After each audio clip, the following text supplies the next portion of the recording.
諗過咧，用1400港紙買部車嘅概念究竟係點嘅？都有諗過嘅，發夢都好啊嘛。去到呢個級數，咁啊外形一定要勁啦，性能操控都要勁啦。係啊，最好就係限量啦，矜貴啲唔係人有我有。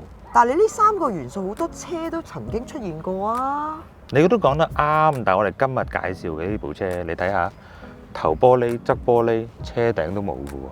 哦，咁啊真係夠晒概念啊！你幻想下，我哋而家揸住呢部車出街，哇，型到爆！呢部咁有型嘅跑車係咩呢？就係麥拿倫嘅 Alfa。Alfa 咧就係麥拿倫 Ultimate Series 入邊第4部車啦。咁啊，繼閃拿之後咧，佢係第2部車有名喎。我幾中意呢個名嘅，有少少女性化，但係有啲有型嘅。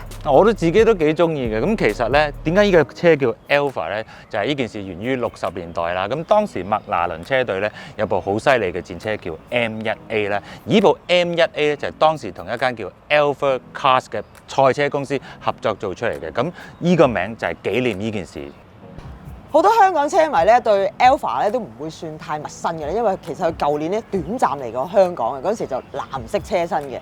咁啊，今次換咗衫喎，換咗呢個粉藍色襯橙色嘅衫喎。我自己覺得好襯 Alfa 個樣啊，更加 classic 啊個感覺。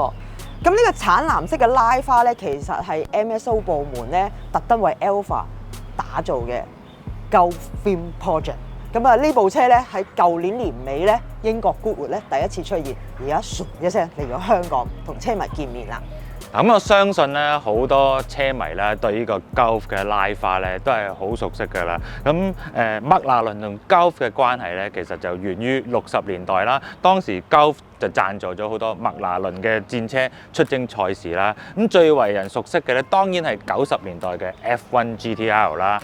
而去到上年嘅時候咧，Gulf 同麥拿倫呢兩個品牌咧就重新合作啦，咁所以咧就出現咗呢部咁特別拉花嘅 Alfa 啦。除此之外咧，Gulf 咧亦都自上年開始咧成為麥拿倫賽車同埋街車嘅潤滑油供應商。其實咧過往咧都曾經有品牌推出過一啲 open top 嘅 hypercar 啦。咁啊 Alfa 咧就係麥拿倫第一部嘅 open top 跑車嚟嘅。咁我自己望住佢咧，我真係好中意佢嘅外形，真係好有型。好有60年代賽車嗰啲畫面咧出晒嚟，咁啊成架車冇乜麥拿倫浸除嘅，除咗個頭燈尖尖地先 feel 到呢部係麥拿倫嘅車咯。我都覺得佢係好復古嘅個外形，但係咧好有現代感。最緊要咧，你睇下呢度上揭式嘅車門打開咗之後，哇！麥拿倫陣味又出翻嚟啦。而且咧呢架車冇車頂冇 A 柱，我大有理由相信佢係最易上落嘅超跑啊！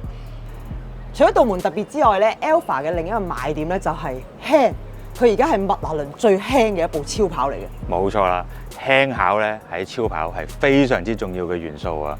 而呢架車咧點解會咁輕咧？就因為車身外殼嘅部分啦、座艙嘅部分啦，全部都係碳纖維製造。我個人最欣賞咧就係由前軸一路延伸去車尾嘅呢個部分咧，係一件過嘅無縫，呢啲咪藝術品咯。廠方咧就暫時未公布佢嘅重量嘅，咁啊據講咧就輕過閃拿嘅，咁啊大部分媒體咧都估計佢1000公斤左右啦。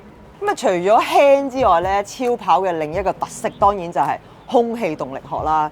咁啊 Alfa 嘅設計全部都因應空氣動力學而生嘅。咁啊你睇到佢嗰個車頭嗰個擾流啦，嗰個山風口夠晒大啦。咁你睇到頭冚啲骨線啦，啲風咧會沿住呢度吹入去另一個山風口，加埋側鏡啲線條咧，全部都好流線嘅。你睇呢個位不得了，好靚啊！而車尾咧，亦都係非常嘅特色嘅設計啦。呢個車尾咧隱藏咗一個主動式嘅擾流啦。咁佢除咗可以根據唔同嘅車速作升降之外咧，亦都產生咗個麥拿倫招牌嘅 Air Brake 作用啦。咁連同底下嘅 Diffuser 一同發揮佢嘅功效咧，令到呢個車嘅下力非常之充足。講到 Alpha 最重要而又最破格嘅設計咧，就係你見到呢度黑色有一份嘢咧，係一個名為叫 Air Active Management System 嘅系統嚟嘅，即係簡稱嘅 AAMS 啦。佢個原理係咩嘢咧？由於 Alpha 咧係一個冇車窗嘅設計啦，咁要保護乘客免受呢個風吹到亂晒嘅時候咧，咁呢個系統咧就會發揮作用啦。佢嘅原理係咩咧？正常低速行車嘅時候咧，啲生風咧就由底嘅擾流打入去，咁AAMS 咧，呢啲葉片咧有特別嘅角度係130度，咁喺低速嘅情況下咧，佢就形成一個無形嘅車窗啦。高速嘅情況下咧，呢個系統嘅前方咧有一個可以控制升降嘅擾流板啦。咁高速嘅時咧，一升起咧，啲氣流咧就會由車頂繞過，形成一個無形嘅保護罩。咁廠方有個名嘅喎，你知唔知叫咩名？ Oasis of Calm。咁而呢個 AAMS 嘅系統咧，當你落 track 嘅時候咧，係可以熄咗佢嘅。咁啊，啲空氣咧就會將佢導入去呢個引擎度，幫助散熱嘅。咁啊，講到超跑最重要嘅，當然仲有佢嘅動力心臟啦。咁佢呢副中置引擎咧，就同 Speedtail 同埋Sienna一樣，採用呢個4公升 V8 雙推保引擎。不過咧個馬力咧再調大多15匹啦，而扭力咧達到800牛頓米，透過呢個7前速嘅雙離合臂波箱咧作呢個後輪驅動嘅。咁啊，廠方咧就暫時咧未好確實公佈佢0至100咧係幾多秒嘅，淨係話低於3秒。咁啊0至200咧就講咗啦，就6.7秒，輕輕快過Sienna0.1秒，係麥拿倫暫時最高性能嘅一部超跑嚟嘅。引擎勁之外咧，Alpha 嘅排氣系統咧亦都與別不同嘅。留意下咧，佢採用4出式嘅設計，而2條咧就向天嘅喎，另外嗰2條咧就向車外嘅。佢作用係咩咧？上邊嗰2條咧就負責高音嘅，俾車內嘅人聽嘅；下方嗰2條咧負責中低音嘅，就俾車外嘅人聽。高轉起上嚟嗰時咧，哇！不敢想像。聽落成套 Hi-Fi 系統擺在車尾一樣。